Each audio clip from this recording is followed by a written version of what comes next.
Hello, my diamonds and my Teletubbies. SheilaTruelove here with you. I want to talk about men who were raised without a father and they are having difficulty understanding. I don't even know what it is to be a man. I was raised by a bunch of women. I don't even know how to be a man. I'm just like so confused. The first question I that comes to my mind is, what kind of man do you want to be? Do you want to be like a God-fearing man, a Christian man, or do you want to be like one of these heathens and one of these worldly type men? Because the Bible makes it very clear and in details of what it looks like and what it says being a man is all about. You was created in God's image, first of all. The Bible states that God created man in his image and his likeness. Genesis chapter 1, verse 26 and 27. So this suggests that men are meant to reflect God's character, his wisdom, and his authority. Now, when you think of the characteristics of a man, you think about his strength and his courage. Men are called to be strong in faith and to stand firm in the face of adversity. 1 Corinthians chapter 16, verse 13. And then you think about the Bible focuses on love and compassion. The Bible emphasizes the importance of loving one's wife, loving your family, and even loving your enemies. Ephesians chapter 5, verse 25 through 28. Matthew chapter 5, verse 14. And then you have the leadership and responsibility. Men are called to lead their families. And how about this if you're not married? Because marriage is not for everyone. And having children. But what about being a leader in your community? Providing and protecting your family. You know, your mother, your brother, your cousin, your sister, you know, your family members. Genesis chapter 1, verse 28. 1 Timothy chapter 3, verse 4 and 5. And then we think about humility and weakness. Jesus Christ, let's think about that. He was the ultimate example of a man. He was both strong and he was humble. And he demonstrated the importance of what? Serving others and submitting to God's will. That's what it is to be a man. Philippians chapter 2, verse 5 through 11. And you think about how men, they are called to pursue righteousness and holiness. They're supposed to be seeking to live in accordance with God's law. Don't take it from me. Look at 1 Timothy chapter 6, verse 11. And then 2 Timothy chapter 3, verse 16 and 17. Jesus, he is the perfect example. He's presented as the only perfect man, and men are not perfect, but you don't have to be perfect to have Jesus Christ's mindset. And when you're dealing with people, do you ever take time to look at people through the eyes of Christ? You know, I had a study with my Bible. I read the Bible tonight with my brother because we do it every Friday at 8 o'clock. And he made an incredible, being a man, he was just totally awesome. And he said he believes that, he said, Sheila, how many eyes do you think we have? And then me being the comedian that I am, I said 5, but of course, no. I believe you have a physical eye and a spiritual eye. Not everyone has that. He said we have 3 eyes. And he made a good point. He said, because you see, the mind is an eye. And when he said the mind is an eye, that means understanding. I don't know if you listen to my channel on a regular basis, but I put a lot of emphasis on understanding, because once you start to understand things, then you see things through your eyes differently. And that was such like a revelation, the way he explained it. I wish he was there with me tonight.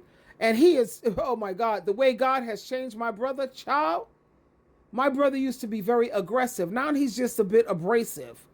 But I could definitely see the changes in how Jehovah and Jesus Christ took this boy and turned him into a very powerful man.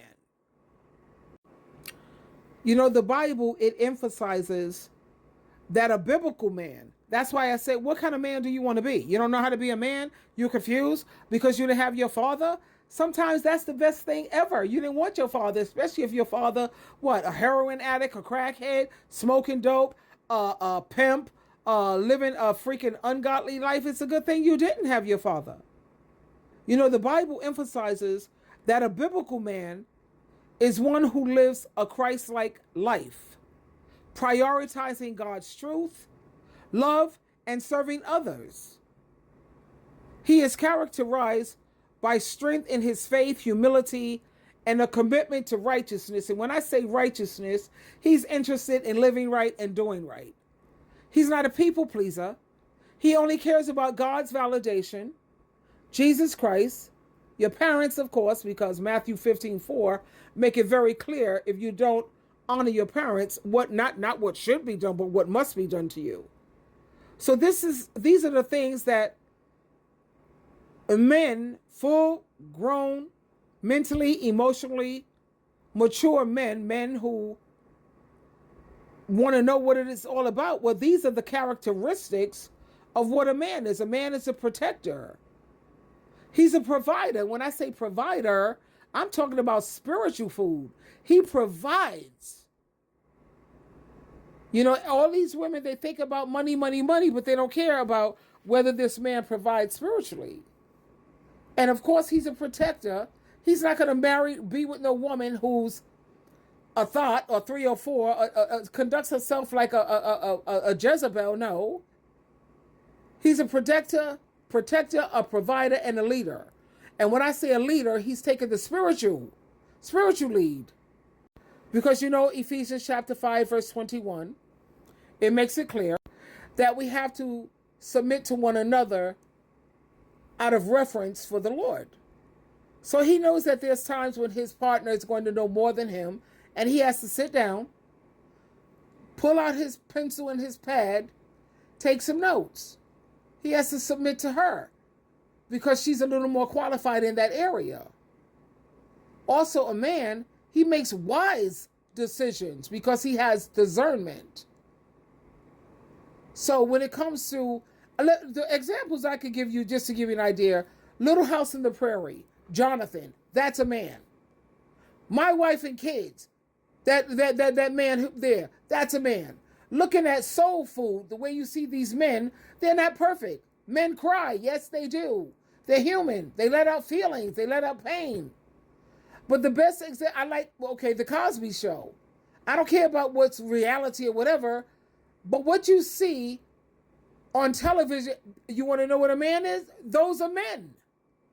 The only thing I don't like about My Wife and Kids and the Cosby Show is that they don't show them serving God, going to church. But when you look at Little House on the Prairie, that's a man, 100% man. There's no confusion.